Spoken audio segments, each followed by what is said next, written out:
mi hogar celeste pronto iré. Yo volaré, yo volaré al cielo, yo volaré. Al morir, aleluya, cantaré. Yo volaré. Esta vida breve pasará y volaré. Donde el gozo nunca cesará. Yo volaré. Yo volaré. Continuar nosotros, hermanos, los adultos, a seguir estudiando la palabra de nuestro Padre Celestial en esta tarde que nuestro Dios nos ha bendecido. Amén. Vamos a continuar, hermanos, con el estudio de la hermosa palabra de nuestro Dios. Les invito a que abramos nuestras Biblias en la carta que estamos estudiando, hermanos, hasta este momento. Recordando, hermanos, que estudiamos la primera carta que ha escrito Pablo, hermanos, para nuestros hermanos, para la iglesia que se reunía en Corinto. Hoy vamos a hablar, hermanos, del capítulo 2. Vamos a dar lectura del versículo 4 al versículo 6. La palabra de nuestro Dios dice de la siguiente manera. Capítulo 4, hermanos, capítulo 2, perdón, versículo 4, dice la escritura: y ni mi palabra ni mi predicación fue con palabras persuasivas de humana sabiduría, sino con demostración del Espíritu y de poder, para que vuestra fe no esté fundada en la sabiduría de los hombres, sino en el poder de Dios. Sin embargo, hablamos sabiduría entre los que han alcanzado madurez, y sabiduría no de este siglo, ni de los príncipes de este siglo que perecen. Esta es palabra de nuestro Dios, hermanos. La continuidad, hermanos, de la clase que estamos teniendo todos los jueves. Qué importante es, hermanos, poder mirar lo que el apóstol Pablo nos enseña en este capítulo 2. Recuerden que la semana pasada decíamos que esta no es una muy buena división. Recordando que la Biblia, hermanos, no fue en sí dividida desde un principio de esta manera, ¿verdad? De capítulos y versículos. Todos los textos originales, tanto griegos como hebreos, no encontramos, hermanos, tal división. Esta es la continuidad, hermanos, diríamos, del capítulo 1. Pero bueno, en nuestras traducciones así lo tenemos, hermanos, como el capítulo 2, verso 4 al 6, de donde dimos lectura. Fíjese bien, hermanos, lo que Pablo ahora nos da a entender en el versículo 4, que es donde vamos a darle continuidad a nuestra lección. Dice el versículo 4: y ni mi palabra ni mi predicación fue con palabras persuasivas de humana sabiduría, sino con demostración del Espíritu y de poder. Ciertamente, hermanos, el apóstol Pablo está diciéndole a la iglesia, hermanos, a la iglesia en Corinto, Pablo está de antemano diciéndole a toda la iglesia, hermanos, que tenía una costumbre de oír a oradores, de oír, hermanos, a personas teológicamente hablando superdotadas de palabras. Pablo, hermanos, simplemente le hace ver a la gente que sus discursos no están acompañados, hermanos, ni mucho menos pronunciado así, hermanos, tales mensajes de acuerdo a las reglas de retórica de los griegos. Pablo simplemente, hermanos, nos va a enseñar a través de lo que hoy estamos estudiando, que la palabra que él está hablando, que la predicación que él está tratando de llevar a cabo, no la trajo con palabras que convenzan con humana sabiduría. Hoy es lamentable, hermanos, que es todo lo contrario, ¿verdad?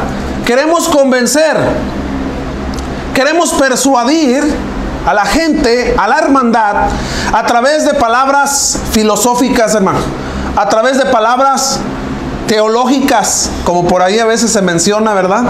Con palabras, hermanos, súper llenas de sabiduría de los hombres, no con palabra de Dios. Fíjese bien lo que la Escritura nos dice, hermanos. Al menos voy a dar lectura en esta versión, que también recuerde que es importante lo que nos dice. Dice esta versión, a la forma de interpretar el versículo 4: no fui a ustedes como un sabelotodo, ni usé palabras elegantes, solo dejé que el Espíritu de Dios mostrara su poder y los convencería. Fíjese, qué hermoso es ver, hermanos, que esta traducción nos dice que Pablo no llegó como un sabelotodo. ¿Y quién era Pablo? Un apóstol de Jesucristo, ¿verdad? Pero sin embargo, Pablo no llega, hermanos, sobreexaltado para tratar de convencer a las personas con palabras filosóficas, hermanos, sino que él llegó, dice ahí, según la versión Reina Valera, que llegó, hermanos, simplemente a hablar palabra y a predicar. ¿Qué, hermanos? Y a demostrar que lo que contenía su mensaje, el autor del contenido de su mensaje. ¿Quién es el autor del mensaje que Pablo, hermanos, estaba expresando? Dice, el Espíritu. El Espíritu, hermanos, es el autor intelectual, el autor, hermanos, de esa sabiduría. Ese espíritu que está correlacionado siempre, hermanos, con poder. Fíjese bien. Ahora, dice la Escritura que la predicación, recuerde que la palabra predicación, hermanos, viene del término griego kerugma, la cual significa, hermanos, ese mensaje o la proclamación de algo. Y en este caso, el mensaje y la proclamación no es de matemáticas, hermano. No es de ciencias. No es de biología, ni mucho menos de química, que aunque la Biblia, hermanos, si usted la analiza desde Génesis capítulo 1 hasta Apocalipsis, nos trae, hermanos, nos enseña, ¿verdad?, parte de las materias que comúnmente conocemos nosotros, hermanos, en lo secular. La Biblia nos habla de un principio, la Biblia nos habla de la forma, hermanos, como fue creado el universo, etcétera, ¿verdad? Nos habla de la biología, de la ciencia y de todas esas cosas, sí. Pero Pablo, hermanos, su mensaje, su proclamación no fue tal cosa, sino lo que él proclamaba, ¿qué era, hermanos? El Evangelio de Cristo Jesús, no palabras de él. Dice aquí, hermanos, así que tomen en cuenta esto. Su mensaje, su proclamación, dice, ¿fue con palabras persuasivas de humana sabiduría? Claro que no. Dice, y ni mi palabra. Fíjese bien, dos cosas muy diferentes. Y ni mi palabra, ni qué, ni qué más, hermanos, ni la predicación. Dos cosas, la palabra de Pablo y la predicación de Pablo. Dos cosas, hermanos, muy diferentes que tenemos que analizar en esta noche. ¿Cuál es la palabra de Pablo? ¿Cuál es la predicación de Pablo? Que no es lo mismo, ¿no? Palabra y predicación, que no es lo mismo palabra y predicación. Cuando dice la palabra aquí, hermanos, la Escritura, tal dicho, tal asentación en ella, palabra, da a entender, hermanos, la vida del apóstol Pablo. Ese contorno, hermanos, en el que él se desenvolvía. Ni mi palabra, ni la vida de Pablo, hermanos, ni su hablar del diario, como ahora, ¿verdad? La gente dice, dime lo que dice la Biblia, no me digas tu opinión. Bueno, la opinión de Pablo era la Escritura, hermanos, era el Evangelio. La vida de Pablo, ¿qué era? Dijo él mismo, ¿no se acuerda usted lo que Pablo dijo? Ya no vivo yo, mas Cristo ahora vive en mí, porque lo que vivo en la carne, ¿qué hago?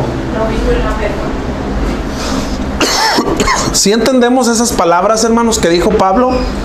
Porque lo que vivo en la fe, porque lo que vivo en la convicción, ¿lo vivo qué? Según Cristo, ¿verdad? Bueno, la vida de él, hermanos, la vida de Pablo está correlacionada con el Evangelio.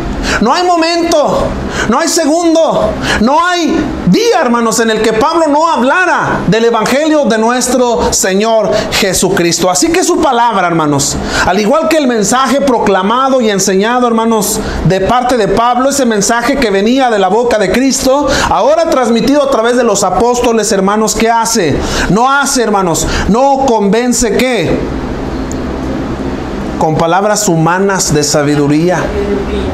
Dice Pablo, yo no vine a convencerlos a ustedes, porque es lo que significa la palabra persuadir, hermanos. Ah, caray, ¿cómo? Entonces, cuando está con el rey Agripa, no es porque le dio gripa, ¿verdad? No está con el rey Agripa. ¿Qué fue lo que le dijo el rey Agripa a este apóstol Pablo? Por poco. Ah, caray, ¿cómo? Entonces, ¿a qué vino Pablo? Entonces, ¿está contradiciendo, hermanos? Al decir aquí que no vino a persuadir, por poco me persuades, dice allá. Ah, caray. Entonces, ¿Pablo vino o no vino a persuadir? ¿Vino o no vino a convencer? ¿Qué diríamos, hermanos, a tal pregunta? ¿Vino Pablo a convencer? Claro, claro que sí, hermanos. Pablo vino a convencer a la gente. Pero algunos no se dejaban convencer. Pero miren la clave. La clave es que no nos vamos a convencer por palabras humanas, hermanos. No por palabras de sabiduría de los hombres, dice Pablo aquí. Mi palabra y la proclamación que yo hago del Evangelio, ¿sí, hermano? Dice Hechos capítulo 18, versículo 13, ya cuando atrapan a Pablo, dice que lo llevan al tribunal, dice el versículo 13, diciendo, persuade a los hombres a honrar a Dios contra la ley. Fíjese, ahí está la palabra, ¿verdad?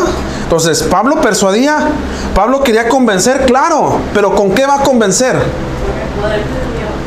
Hoy, hermanos, queremos convencer a la gente y a veces hasta somos criticados como iglesia del Señor. Tantas veces que hemos oído a la misma iglesia del Señor, bueno, que ya son apóstatas y gente de nuestro alrededor decir, ese lugarcillo donde están no es iglesia del Señor. ¿Por qué? Pues porque hay unos cuantos. Mira, el lugar donde yo estoy. Mira el lugar en el que yo me reúno. ¿Cuántos somos? 300, 500, 600, 700 miembros. Esa no es ni iglesia, porque están reunidos en una casa. Eso fue lo que dijo Cristo, ¿verdad? Pero hoy, hermanos, hoy queremos llenar los lugares. Queremos que las congregaciones estén desbordando, hermanos, como cuando vamos a los buffets, ¿verdad? Que desbordamos el plato. Queremos que las congregaciones estén desbordadas, hermanos. Hoy, ¿cómo podemos hacer para que los jóvenes acepten, hermanos, el mensaje, para que sean persuadidos? Invitarlos a los días de campo. Vamos a los días de campo. Te invito a que vayas a un retiro espiritual. Y los jóvenes dicen, bueno, pues es que va a haber muchachas y pues ahí podemos hablar. Entonces, ¿con qué son persuadidos, hermanos? Se persuade la gente con palabras de los hombres. Vengan, por favor, porque les vamos a regalar, ¿qué? Una despensa. Tengan, vamos a darles despensas. ¿Y qué pasa? No vuelven. ¿Y la gente qué hace? ¿Viene o no viene, hermano? Sí. Pero después, pues que ya me dieron la despensa, ¿verdad? Mira, los hermanos dieron muy buena despensa. Y luego a veces dice, ¿verdad?, la gente que defiende tal cosa, hermano, es que tenemos que ayudar a todos, ¿verdad? Y luego hasta se compran las despensas de la ofrenda, ¿verdad?, para ayudar a la gente, porque no queremos sacar de nuestra bolsa, hermanos. Y eso que no somos regiomontanos. Bueno, es otra cosa, ¿verdad? Pero bueno, mire bien. Dice Pablo, yo no vine a convencerlos con palabras de los hombres. ¿Por qué dice Pablo lo siguiente? Porque la ciudad de Corinto, recuerda, hermano, estaba lleno de hombres filosóficos. Donde al momento de hablar su retórica era, su retórica griega era excelentísima. Una forma de hablar oye, qué bárbaro, ¿cómo convence? ¿Se acuerda usted de Adolf Hitler? Hermanos, a mí me sorprende la verdad cuando estudiamos algo de retórica y algo, hermanos, también de ¿cómo se llama la otra? No, ¿cómo se llama? Se me fue la palabra, ahorita a ver si viene. Cuando vemos a Hitler, hermanos, ver su oratoria, ¿verdad? Su oratoria, su retórica, lo vemos a una persona, hermanos, que empezó desde ¿dónde? Hitler no tenía dinero, hermanos. Dicen que el poder se puede adquirir a través del dinero. ¿Sabe usted que el poder se adquiere más rápido por la forma de hablar que por el dinero? Mire, ese hombre convenció a una nación, hermanos. No existía el partido en el cual él militaba. Él empezó, hermanos, a dar discursos, charlas en lugares pequeños y la gente decía, este está loco, pero al momento de oírlo, ¿qué hacía? Persuadía. ¿Qué hizo con los judíos? Con los alemanes. Los persuadió, hermanos, los convenció que la mejor manera, hermanos, de hacer una gran nación era que, mira, todos les daban, hermanos. Si ustedes no han leído la historia de ese hombre, en verdad, hermanos, que es un hombre, si no fuera que hizo cosas malas, hubiese sido un hombre excepcional, la verdad. ¿Por qué, hermanos? Porque convenció a una nación, aún no teniendo poderío económico. La convenció y les dijo: si ustedes están conmigo, miren, todos los ciudadanos alemanes, todos los ciudadanos, es algo que tiene ahorita, hermanos, que por eso ha sido muy criticado el presidente Donald Trump, ¿verdad? Porque él dice, Estados Unidos, ¿qué? Primero, ¿por qué? Porque los demás presidentes habían despilfarrado la economía, hermanos, para ayudar a otros países. Hermanos, ¿de qué sirve que ayudemos al de afuera si el de afuera lo único que quiere es, ¿qué? Hablando en el sentido económico, ¿verdad? En el sentido monetario. Vamos a ayudarle en el sentido espiritual. ¿Qué hacen? No quiero. Nomás dame una despensa, pero no me hables de Cristo. Va. Entonces, ¿qué va a persuadir a la gente? ¿Qué la va a convencer? Este hombre convenció, hermanos, saqué a toda Alemania diciéndoles: si ustedes están conmigo, miren, número uno, ustedes van a tener vacaciones pagadas por el Estado. ¿A quién no le gustaría, hermanos? Jubilados, pensionados, a familias enteras. ¿A quién no le gustaría tal cosa? Vacaciones pagadas por el Estado, hermanos. Y lo hizo. La gente se iba de vacaciones y el Estado les pagaba sus vacaciones. Todo Alemania vivía, hermanos. ¿Qué? Perfecto, pero detrás de ello había un plan malévolo. ¿Cuál? Tratar de conquistar toda Europa, hermanos. Y no más de Europa, quería conquistar el mundo, ¿verdad? Pero bueno, ciertamente Pablo dice, hermanos, le dice a la iglesia en Corinto, y hoy hace mella en nuestras vidas, en nuestros corazones, nos dice a nosotros que Él no vino ciertamente, hermanos, a convencer con palabras de los hombres. Él no vino a persuadir, a convencer. Él vino a demostrar. Fíjese, ¿qué diferencia hay entre persuadir y demostrar? Dice aquí, sino con demostración. ¿De qué, hermanos? Del Espíritu y de poder. Del Espíritu y del poder. ¿Cuál es la clave, hermanos, de la predicación de Pablo? ¿Cuál es la clave de la proclamación, hermanos, de Pablo? ¿Cuál es la clave de la vida de Pablo? Demostrar. Demostrar, hermanos. ¿Qué? ¿Qué va a demostrar? Vivir lo que predicaba. Vivir lo que predicaba, hermanos. Hoy es al revés, ¿verdad? No practicamos lo que predicamos, ni mucho menos nuestra vida es correlacionada o llevada con ¿qué? Con el mensaje de Dios, ¿verdad? Que venían siendo algo parecido. Entonces, ¿qué es demostrar? Y yo no vine a convencerlos con palabras, hermanos. La iglesia del Señor no tiene que convencer, no tiene que persuadir. Dicen los hermanos muchas veces: bueno, ¿qué vamos a hacer? Estamos llegando a fin de año y seguimos siendo los mismos. Bueno, para el próximo año vamos a hacer una estrategia, vamos a hacer una campaña en la que invitemos a toda la comunidad y traigamos gente y les regalemos cosas. Es más, les regalamos cosas allá de la casa, usted tráigalas y les regalamos. El chiste es que el lugar esté lleno. Lo único es doblar nuestros rodillas y orar, Señor, que Dios obre en ellos a través del Espíritu Santo. Pero aquí está la clave, hermanos, fíjese bien, es correcto, hermana, pero aquí está una clave importante para nosotros, hermanos. ¿Qué necesitamos hacer para que la persona, hermanos, pueda convencerse de qué? De que realmente Cristo es la solución. Ahorita nos andamos haciendo garras todos, ¿verdad? Porque viene un tiempo en el que hay tensidad, hermanos, entre las naciones y en especial en nuestro país, hermanos, porque vienen tiempos electorales. Y vienen divisiones, hermanos, aún dentro, hermanos, de nosotros como hijos de Dios. Por la política, hermanos. No debería, ¿verdad? Pero mire bien. La clave, sí, hermana, es correcto, ¿verdad? Lo que nuestra hermana nos comenta ahorita, doblar nuestras rodillas es lo principal que necesitamos hacer. Pero aquí hay una clave elemental que Pablo nos enseña, hermanos, y que enseñó a la iglesia. ¿Qué? ¿Cuál es la clave? Hay que demostrar el poder. ¿De quién? Del Espíritu Santo. Toda la las congregaciones, hermanos, que están pasando esta situación en la que, ¿qué vamos a hacer, hermano? Vamos a hacer algo para que la iglesia esté a rebosar. Todas esas congregaciones, hermanos, que están perdiendo el tiempo tratando de convencer con un regalo, hermanos, a la gente. Fíjese bien, no llevan el propósito adecuado de las Sagradas Escrituras. No lo llevan. Ahora, usted puede preguntarme, hermano, pero entonces, ¿qué significa demostrar?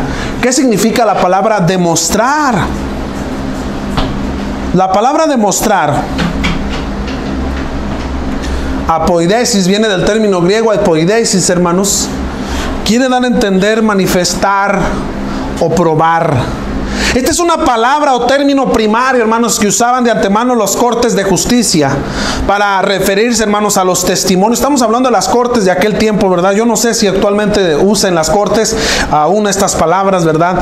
Demostrar. Que el que está siendo acusado demuestre, o sea, que presente prueba irrefutable, hermanos. Prueba irrefutable. Muchas veces lo vivimos, hermanos, y el hermano Fernando se ha de acordar cuando venían, hermanos, camionetas llenas de alimentos. ¿Se acuerdan, hermano? Sí. ¿Y cómo estaba la congregación? No, estaba llena ahí. ¿Y luego se iban? Ya nomás no hubo. Ni los miembros regresaban, hermano. Sí, oye, el hermano fulano de tal, no, pues sí vino. Oye, qué bueno que vino, hermano. Pero ya nomás iban las camionetas de lechuga. Y ni el hermano lechuga regresaba. Valga. Ciertamente, hermanos, nosotros tenemos que probar. Tenemos que demostrar. Eso es probar, hermanos, para que ninguna persona pueda refutar. Recuerde, el término es utilizado por las cortes, hermanos. Eran utilizados por las cortes de justicia. La clave en este versículo, hermanos, contundente, es la procedencia del mensaje. El mensaje proviene, la vida tuya proviene del Espíritu de Dios. Amén. Vamos a probar ante la gente, hermanos. Vamos a demostrarle a la gente que el Espíritu de Dios sigue teniendo poder. ¿O no tendrá poder, hermanos, ya? ¿Ya se acabó el poder del Espíritu Santo? No es como aquel que dijo, ¿verdad? No, pues hoy voy a convertir a 1000. Tú no eres nadie para convertir a nadie. Es el Padre, hermanos. Recuerden lo que dice la Escritura, hermanos. En Hechos 2, 47. Y el Señor añadía. ¿Quién es el que añade? Dios. Pablo mismo lo dijo, ¿verdad? ¿Qué fue lo que Pablo hizo? Bueno, ¿yo qué? Yo sembré, Apolos, ¿qué? ¿Y el crecimiento quién lo da? Lo da Dios. Ciertamente, hermanos, entonces, ¿de qué manera? Ahora esa sería la pregunta. ¿De qué manera podemos probar de que el Espíritu de Dios hoy en el siglo XXI sigue teniendo poder? Predicando a Cristo. ¿Perdón, hermano? Predicando a Cristo. Dijo un carismático, pues diciéndole, hermano, la vida en la que usted fue cambiado. No, hermanos, no es el testimonio humano. Recuerde, estamos hablando de sabiduría de lo alto, no de la no nuestra. ¿De qué otra manera podemos demostrar hoy ante el mundo perdido, hermanos, que el Espíritu de Dios sigue teniendo poder? ¿De qué manera? ¿Estás firme ante las pruebas? Estad firmes ante las pruebas. Y vienen muchas, hermanos, y vendrán. Dijo una vez un hermano, porque aquí estamos como en la casa del jabonero, ¿verdad? ¿Cómo? El que no cae, resbala, ándele, hermano. Tarde que temprano, en el año que viene, muchos vamos a caer. Lo importante es levantarnos, ¿verdad? Bueno, pero entonces, ¿de qué otra manera podemos probar? De una manera contundente, hermanos, que nadie pueda refutar tal hecho ante la gente en el mundo allá afuera, hermanos. ¿De qué manera? Mostrar nuestra fe. Mostrando nuestra fe. Pero fíjese, en este mismo versículo, hermanos, está encerrado la clave para esta pregunta, o la respuesta contundente para esta pregunta. Número 1. Fíjese bien, que la palabra tuya y mía sea una palabra, hermanos, llena siempre ¿de qué? Del Espíritu de Dios. ¿Se acuerdan cuando vino la discrepancia, hermanos, entre los griegos y los hebreos de que las mujeres no eran atendidas en Hechos capítulo ¿qué es? Capítulo 6. donde vendía una discrepancia, ¿verdad? De bueno, es que no le llevan el alimento, no le llevan esto a los griegos, a los hebreos, etcétera. Dice la escritura que los apóstoles dijeron, bueno, si les parece bien, vamos a buscar. ¿Cuál era la primera cualidad, hermanos, del varón que iban a elegir? ¿Un varón qué? ¿Perdóname? Lleno del Espíritu. De la misma manera, hermanos, cuando fue elegido el sucesor de Judas, la misma manera era, busquemos a un hombre lleno del Espíritu. Hermanos, cuando hablamos de Hechos capítulo 6, ya era una multitud grandísima. Grandísima. Debemos de recordar que la palabra lleno del Espíritu Santo significa, hermanos, que sea movido por el Espíritu Santo. Eso es la palabra de Pablo, movido por el Espíritu Santo, llevado por el Espíritu Santo. ¿Usted cree que él llegó por casualidad, hermanos, a la ciudad de Corinto? No, el Espíritu de Dios lo llevó. Dejémonos mover por él, hermanos. Dejémonos llevar por él. La otra clave es predicar. Predicar, hermanos, al Cristo crucificado. Predicar, hermanos, esto, lo que es el Evangelio. Predicar y predicar y nunca cansarnos de ¿qué? De predicar. Bien, ahora dice el versículo 5. ¿Por qué necesitamos demostrar, hermanos? Haríamos una pregunta. ¿Por qué necesitamos demostrarle a la gente? No necesitamos comprarla. Llevarle alguna cosa, hermanos, o ofrecerle a la gente cosas es comprarla. Y realmente la salvación no se compra con nada, hermanos. No se adquiere con nada más que con la sangre de Cristo se pudo adquirir, hermanos, la salvación, la redención y la justificación. Entonces, ¿para qué vamos a demostrar? Diría usted, preguntaría yo. El versículo 5 nos dice ¿para qué? ¿Para qué, hermanos? ¿Qué dice el verso 5? Para que vuestra fe no esté fundada en la sabiduría de los hombres, sino en el poder de Dios. Ándele, hermano. ¿Para que nuestra qué? Nuestra fe. En este versículo, hermanos, encontramos el origen de la apostasía hoy, en la actualidad y por siempre. Para que vuestra fe, nosotros necesitamos demostrarle al mundo.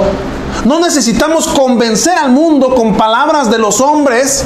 Y eso, hermanos, de decir vamos a hacer actividades, hermanos, donde los muchachos se vengan a recrear. Eso es, hermanos, simplemente sabiduría de los hombres. Mire, en sus congregaciones locales probablemente hay reuniones de jóvenes. En su ciudad y nunca van. Ah, pero ¿cómo es una reunión donde voy a ir a Acapulco? Dijo la cashuita de Acapulco. Y ahí vas, ¿verdad? Hasta hermana, pues es que Acapulco, ¿quién se va a perder eso? Ciertamente, hermanos, las Sagradas Escrituras nos dicen que vamos a demostrarle a la gente el poder que tiene el Espíritu Santo hoy. ¿Para qué? Para que nuestra fe, y dijo aquel, bueno, espéreme, hermano, ¿qué es vuestra fe? ¿A qué fe se refiere aquí? ¿Qué es la fe? Recuerde, la palabra fe viene del término griego pistis, la cual significa, hermanos, dos cosas en este versículo, según el contexto. Número 1, convicción. Número 2, doctrina. Para que vuestra convicción, para que vuestra doctrina, hermanos, ¿qué? No esté, fíjese bien, hermanos, no esté ¿qué? ¿En qué? En la sabiduría. ¿Cuántas iglesias, hermanos, están siendo fundamentadas a través de la sabiduría de los hombres? Oiga, hermano, no hay dinero. No hay dinero, hermanos, para la ofrenda. No hay dinero de la ofrenda. Necesitan ofrendar más. Ah, pero hay una estrategia. Hermano, ¿cuánto ganó? No, pues yo necesito saber cuánto ganan todos. Y mínimo, fíjese bien, hermano, lo que a veces están haciendo ya en las congregaciones, en las iglesias. Usted, mínimo, va a aportar el 10%. No lo dicen abiertamente, ¿verdad? Que están pidiendo el diezmo, pero sí, ¿qué te están diciendo? ¿Qué están dando a entender? Oh, hermano, es que hay muchos compromisos. Hay que pagar esto, hay que pagar aquello. Cancelen los compromisos, hermano. Más adelante estaremos haciendo una videograbación, ¿verdad? Referente a la ofrenda. ¿Cuál es el uso de la ofrenda? ¿De qué manera se colecta esta ofrenda, etcétera, verdad? Entonces, nuestra convicción, nuestra doctrina, hermanos, que tenemos en mi vida, ¿En dónde está fundada? Que aunque debo advertir, hermanos, que la palabra en sí, fundada, en los textos originales, en el texto mayoritario, no viene, hermanos. No existe la palabra, pero Casidro de Reina hizo bien en tener, hermanos, a bien de poner esta palabra aquí. ¿Por qué? Fíjese bien, voy a darle lectura aquí a esta versión, hermanos, el lenguaje sencillo. Dice, y si ustedes creyeron en Dios, no por medio de la sabiduría humana, sino por el poder de Dios. Ah, caray, fíjese, bien diferente, hermanos.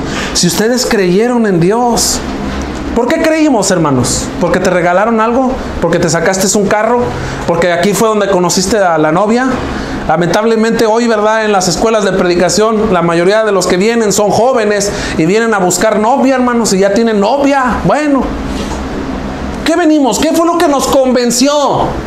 La fe, la convicción. ¿Qué fue lo que hizo que tu convicción creciera, hermanos? ¿Porque has sido bendecido? ¿Porque materialmente has tenido todo? ¿Porque de salud la has tenido? ¿Qué fue lo que te llevó a la convicción que hoy tienes? ¿Qué es lo que nos llevó ese fundamento? Es por eso que Casidro de Reina apunta, hermanos, claramente al fundamento. Hay dos fundamentos.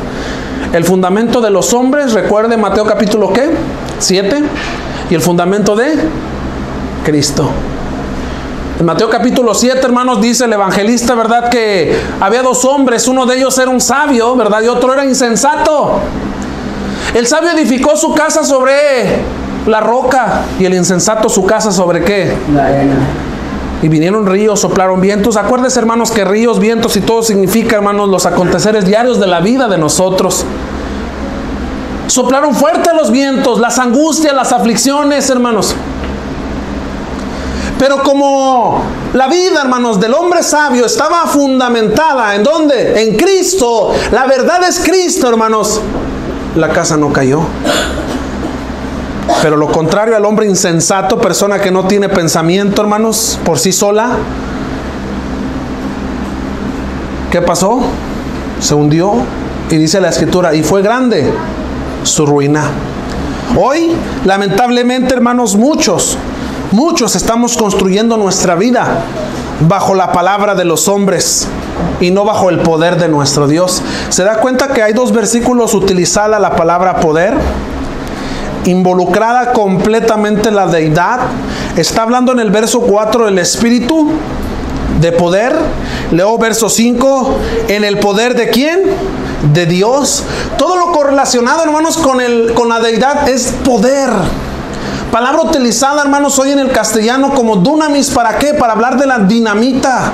Algo explosivo, hermanos. Algo que de antemano derrumba, hermanos, hasta los corazones más duros que pueden existir, hermanos, en el mundo entero. En el mundo entero. Así que nuestra convicción, hermanos, nuestra doctrina está totalmente ¿qué? Debe de estar cimentada, debe de estar construida, no en la sabiduría de los hombres, sino en el poder de Dios. Muchos, hermanos, nos estamos yendo por el camino torcido, por el camino inadecuado, porque simplemente el predicador que está allá es un hombre que es teólogo, es un hombre que es filosófico, es un hombre que es psicólogo, es un hombre que es ingeniero, arquitecto, abogado. Gloria a Dios que tenga los títulos, hermanos, pero eso no garantiza que pueda ser un hombre sabio en Cristo Jesús. ¿Estaremos nosotros fundamentados también, hermanos, en el poder de Dios? ¿Bajo el espíritu de poder? Esa sería la pregunta. Y usted me puede contestar que sí. Pero hay una de las pruebas, hermanos, que hacen ver si realmente nosotros estamos bien cimentados. Descienden los ríos, vienen las lluvias, vienen pequeños problemitas entre los esposos y las esposas, vienen problemitas en el trabajo, hermanos, vienen problemitas sencillitos aquí y allá y nos estamos ahogando, hermanos, en un vaso de agua. Eso quiere decir que nuestra vida no está, fíjese bien, no está fundamentada ¿en qué? En el poder de Dios. Está fundamentada ¿en qué? En la sabiduría de los hombres. ¿Sabe una cosa que he oído hoy, hermanos, en la actualidad, aún entre los predicadores de la iglesia del Señor? Hermano, tengo problemas de matrimonio. Ve con un consejero matrimonial, él te va a ayudar. Ve con un psicólogo. Hermanos, deberíamos de entender realmente qué es la psicología. Psicología. ¿Qué será? Psicología. Bueno, los que estudian psicología me van a decir, no, hermano, pero es que eso no estudiamos nosotros. El psicólogo y el psiquiatra, ¿qué necesitan estudiar? La mente. Imagínese usted un psicólogo recién graduado de la facultad, hermanos, joven. ¿De qué años saldrán? ¿Unos veintitantos? Unos veintitantos años. Y luego ya pone su consultorio ahí, consultas. Un matrimonio, hermanos, que tiene 20 años de ser matrimonio. Y luego el predicador le dice, hermano, vaya con el psicólogo, con el consejero matrimonial. Ay, ahí va, pero un muchacho, hermanos, de veintitantos años. Pero estudió psicología. Muy bien, estudió psicología. Diría otro hermano, ¿verdad? Por allá enseñó qué es la psicología, la psicoherejía. Anda. Bueno, realmente, hermanos, el fundamento no debe de estar sentado, nuestra vida no debe de estar plasmada o sentada en la sabiduría de los hombres. Tus títulos, hermanos, no sirven para nada aquí. En el cuerpo de Cristo, hermanos, no hay ingenieros, ni abogados, ni licenciados. No vas a llegar delante de nuestro Dios, hermanos, el día que se abre el libro de la vida y le vas a decir, Señor, por favor, no me dejes aquí. Mira, yo soy abogado. Yo soy licenciado, ingeniero, que yo tengo maestría y doctorado. Y estos no tienen ni kinder. Dame chance de ir yo primero. No existen los títulos. Nuestra vida no está fundamentada en la sabiduría de los hombres. Nuestra vida está fundamentada, hermanos. Nuestra convicción debe de estar fundamentada en Cristo, hermanos. En Cristo. No bajo la sabiduría de los hombres. Hombre sabio, ¿qué será de él? Nada, hermanos. Porque todo lo que está debajo del sol, ¿qué dijo el predicador? Es vanidad de vanidades. Simplemente así lo es, hermanos. Ahora bien, echemos mano del versículo 6, hermanos, para continuar en nuestra clase.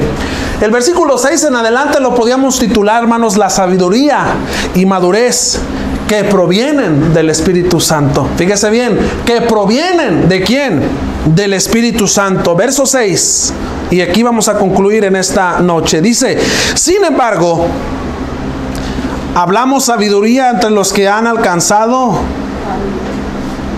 y sabiduría no de este siglo, ni de los príncipes de este siglo que perecerán.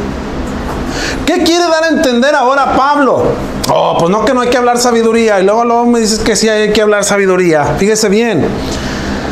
Hablamos sabiduría entre los que han alcanzado madurez. ¿Quiénes son tales personas, hermano? ¿Quiénes son tales personas que han alcanzado madurez? Lo hemos estudiado en la carta a los Efesios, capítulo 4, hermanos. ¿Cuál fue el propósito de que nuestro Señor Jesucristo, hermanos, tuviera o levantara, constituyera, permitiera, otorgara, autorizara apóstoles, profetas? Dice que el propósito es perfeccionar, ¿verdad? Para prepararnos, para capacitarnos. ¿Cómo puedo ser yo preparado y capacitado, hermanos, si no acudo al llamado de Dios? ¿Cómo pueden nuestros hijos terminar una carrera, hermanos, en lo secular si no van a la escuela? ¿Podrán? Usted puede ir a Tepito y comprar un título de médico, pero a la hora de que le dan órale, opéralo, te vas a quedar ahí como, llora. Oye, tráete el bisturí. Oye, ¿eso qué es, hermano? Ahí está, pues no que eres un doctor, ¿verdad? Ciertamente, hermanos, el apóstol Pablo lo que nos hace ver a nosotros es que quienes alcanzan madurez son las personas que ejercitan su vida. Le dijo Pablo a Timoteo, ocúpate. ¿En qué? En la lectura, en la exhortación. Ahora bien, también le dijo Pablo a Timoteo, hermanos, en la segunda carta, toda la escritura es inspirada por Dios. ¿Es útil para qué, hermanos? Enseñar. ¿Para qué más? Para redarguir. ¿Para qué más? para corregir, para instruir en justicia. ¿Con qué fin? Para que el hombre De que el hombre de Dios sea perfecto, enteramente preparado para toda buena obra. Queda a entender entonces lo que dice Pablo, hermanos, al juntar con lo que está escrito en la carta a los Corintios, que la persona que ha llegado a la madurez es la persona que ha llegado a la perfección. No es la perfección, hermanos, de no pecar. No, es una madurez, hermanos, en el sentido de que cuando se habla de sabiduría de Dios, inmediatamente, hermanos, sabemos que proviene de Dios, que no se envanece la persona, sino que es humilde, sencilla. Hermanos, no pelea. ¿Cómo que no pelea? No pelea, sí. Esta madurez va a llevar a la persona que cualifique, ¿verdad?, el día de mañana a ser un anciano de la iglesia, no pendenciero, no iracundo, no dado al vino, etcétera, ¿verdad? Lo dijo Pablo a Timoteo. Todos estos hombres que viven bajo la sabiduría de Dios están entrando a esa madurez, hermanos, porque todos fuimos algún día niños, dice Pablo, ¿verdad? Aún él mismo dice, antes hablaba como niño y pensaba como niño. Cuando nos bautizamos éramos niños, hermanos, ¿verdad? Y pensábamos como niños y hablábamos como niños, pero después dice Pablo, pero el tiempo ha pasado, ¿verdad? Una forma de paráfrasis. ¿Y qué? ¿A poco sigue siendo niño? Bueno, uno que otro ya no crecimos, ¿verdad? Pero ya no hablas con la voz de niño, ahora hablas con un vocerrón, ¿verdad? Y hasta le haces, mira, no estoy bien barbón. Antes no tenías barba, hermano. Bueno, los hermanos, ¿verdad? A las mujeres también les crece barba, usted no sabía. Bueno, entonces, hermanos, cuando nosotros hemos alcanzado la madurez es porque sabemos distinguir la sabiduría de los hombres y la sabiduría de Dios. Dice la Escritura, hermanos, no de este siglo, no es de este mundo, hermanos, esta sabiduría. No es la sabiduría de los príncipes de este siglo que perecerán. Fíjese, no es la sabiduría de aquellos hombres, hermanos, grandes, conocedores, filosóficos, ¿verdad? No es de Platón, no es de todos esos. ¿Dónde están? Están muertos. Están muertos, hermanos. Todas esas personas que se creían sabios, ¿dónde están? Están muertos. Y la palabra de Dios ha trascendido, hermanos, que tiempos, eras, guerras y todo lo que el mundo, hermanos, le ha rodeado. Es por eso que la Escritura nos dice, hey, ahora Pablo hace un llamado, hermanos, y una exhortación. Por favor, hermanos, dice la Escritura y nos llama también a nosotros, porque esta palabra es también para usted, hermano, y para mí. Hay que alcanzar la madurez. Hermano, pero yo tengo 50 años. No, hombre, hay hermanos que tienen 50 años de ser cristiano y parecen peor que un recién nacido, hermano, porque siguen faltando, porque siguen no oran, porque no ofrendan, porque... bueno, un sinfín de cosas que podría mencionar yo en esta noche, hermanos. Pero tienes 50 años, eso no te hace maduro, hermanos. No, hermano, a mí el chanclas me hace los mandados, eso tampoco te hace maduro, porque la Escritura dice, el que piensa que está firme, mire que no caiga. Hay que estar firmes, hermanos, ante las acechanzas del maligno. Dice el apóstol Pablo, hermanos, que esta sabiduría que nosotros conocemos y que nos ha llevado a la madurez, que nos ha llevado a la perfección, hemos sido capacitados por Dios a través de apóstoles. ¿Dónde están? Ya no hay apóstoles. Claro que sí, aquí están, hermanos, en la palabra de Dios. Físicamente no están, pero espiritualmente aquí están, hermanos.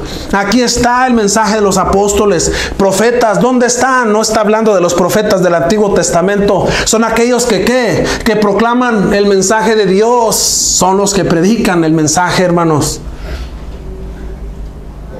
Pastores, ¿dónde están? Faltan, hermanos, en las congregaciones. Faltan los ancianos, ¿verdad? Que es lo mismo.